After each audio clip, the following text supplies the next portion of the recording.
Welcome to our first ever Paella party and fundraiser in the States for kids' education in Africa.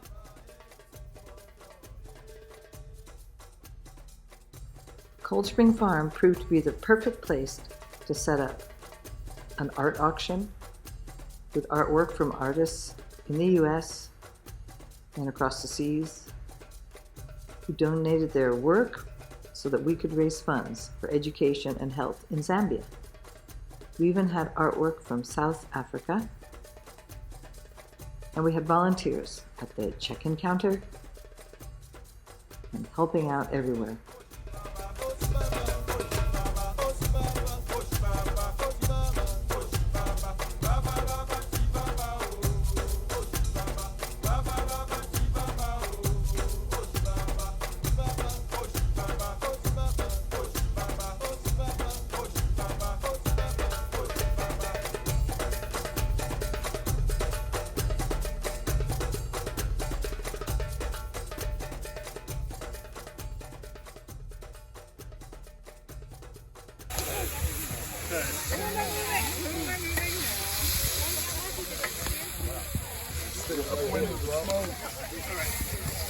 Right in there. Oh, you ready for these two? Yeah. How much you put in there? They're not served as bag. Is that the whole lot? No. Chuck it in.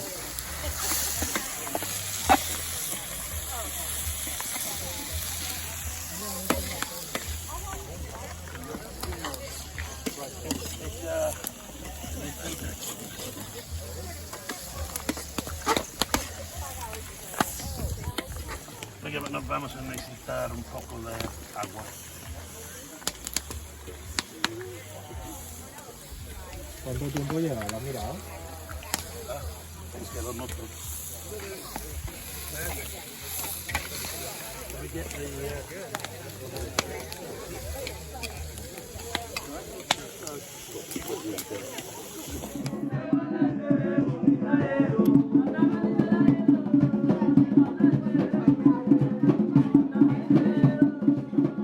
I am Neil Collin and I'm a partner at Livingstone Partners in Spain. The work that we've been doing since 2013 has been supporting a small group of very high quality NGOs in rural Zambia.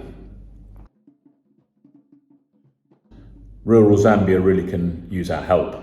The average income of a rural Zambian is $1.5 a day, and in fact in our area, where nearly everyone is a subsistence farmer, it is less than that. It is poorer than nearly all of the countries in sub-Saharan Africa by any measure, including just GDP, but also to do with schooling, number of years in school, health, etc. It has 17 million population, but the average age is just 16.7 years old. Most of the older generation died of AIDS and of other avoidable diseases, such as diphtheria, dysentery, malaria, etc. And indeed, when we started, 10% of the population were orphans. And why Luangwa? Well, Luangwa is a particularly beautiful area of Zambia, but a very poor one, where they have some great local NGOs and where we can ensure that virtually 100% of everything that we give goes directly to the projects that we choose. They are staffed by a group of committed, dedicated people who have given their lives to try and make things better in that area.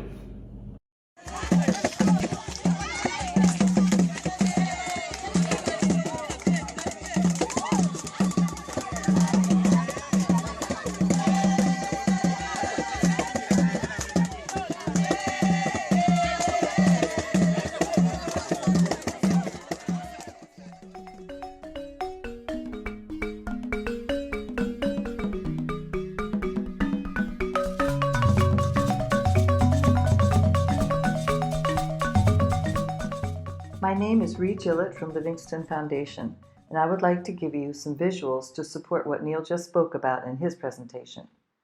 When we first saw Kapita School, it was in very poor shape.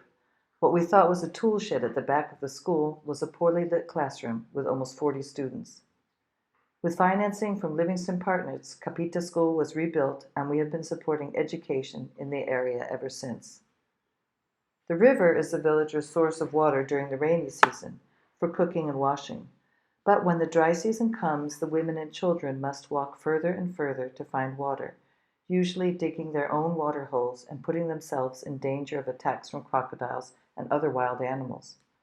The water they collect is dirty and full of bacteria. We have been working with Makole Kole, a local charity, to dig boreholes in the more remote villages.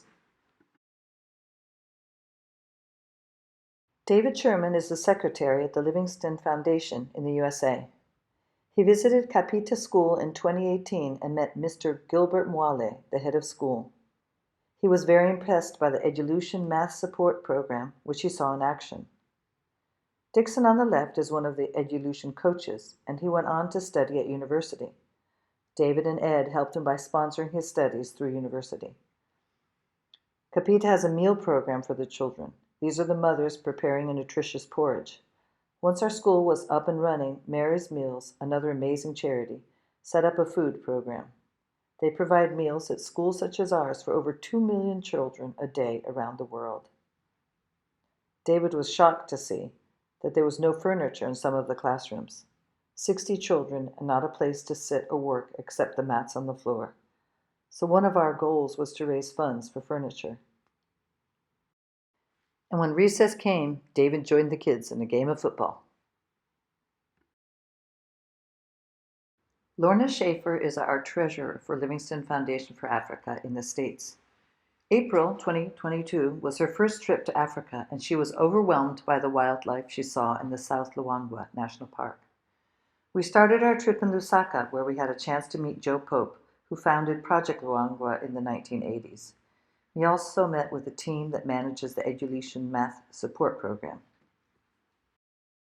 This is the Safari Lodge, Flat Dogs, where we stayed while visiting the projects. We attended a Boys and Girls Club meeting where the kids themselves led us in activities to get to know each other. Lorna and Jerry were able to meet their sponsored student, Colin Sakala, who is in secondary school. We had the opportunity to go to Boyd's Village. Boyd is one of our first students that we sponsored through secondary school. Now he is a first-year engineering student in the Copperbelt University.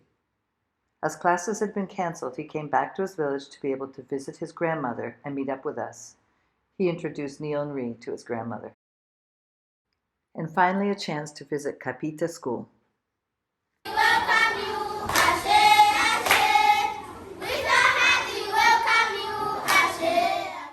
Lorna and the team got to visit one of the latest boreholes we have funded.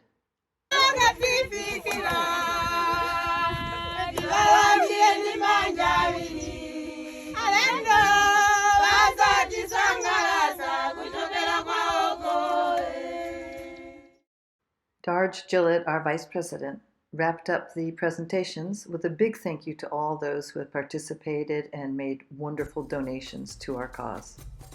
And on to the paella.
No! $300!